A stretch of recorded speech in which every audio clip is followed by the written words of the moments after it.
اول حاجه انا عايز ان انا امسي على كل اصحابي الكويسين والجادعين قوي، وامسي على اي حد في مجال المهرجانات، بس حد يكون محترم.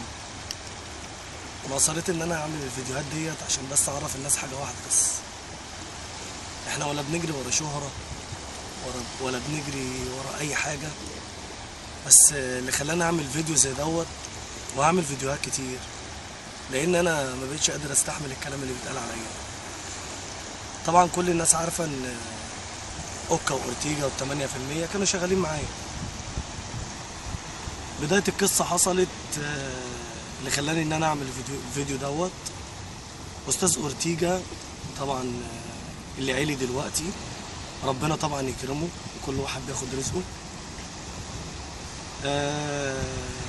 مش سايبني في حالي، كل شويه يقعد مع ناس.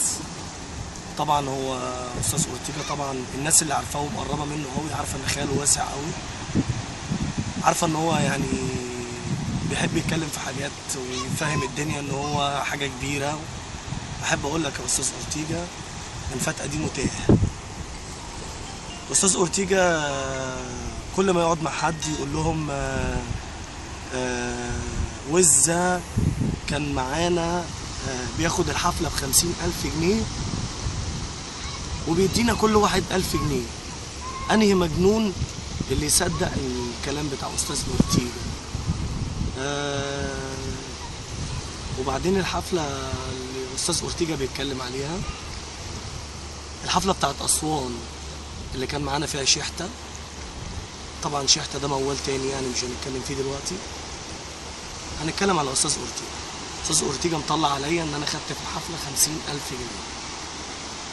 احب افكرك بس بحاجة يا استاذ اورتيجا، انت معاك نمرة الراجل صاحب الحفلة، لو عايز تتأكد بنفسك يا ريت ان انت تكلمه. لو نسيت اسمه ممكن افكرك بيه، اسمه مهران ها، دي جي مهران، دي جي مزيكا مهران اسوان. عشان بس تبطل بس ان انت تكره الناس فيا. انا بجد اليومين الجايين دول هعمل فيديوهات لازم احكي كل حاجه عنك وعن اوكا. على فكره يا جماعه انا عايز اقول لكم حاجه، اوكا انا بحبه جدا لانه طيب وجدع، بس اورتيجا بدماغه عرف ان هو يخليه فعلا ازاي يمشي ورا دماغ اورتيجا. احب اعرفك حاجه يا اورتيجا، احنا من زمان بقالنا 14 15 سنه شغالين في الشغلانه. مش هتيجي انت تعرف تطلع على وز سمعه، وز الناس عارفاه. مش احنا اللي بنيجي مثلا نشوف الكاميرا نقوم جارين عليها.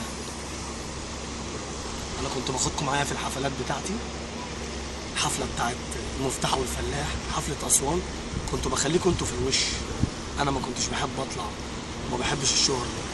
اكتر حاجه انا واخدها من الشهره ديت حبيبها هو حب الناس. حب الناس اللي انتوا عمالين تفهموهم غلط عني. اوكي، المره الجايه هعمل لك فيديو وهعمل للناس فيديو. يا ريت الناس على الفيسبوك بجد يتابعوا الفيديوهات بتاعتي اللي هتنزل، هحكي فيها بالظبط اوكا واورتيجا عملوا معايا ايه.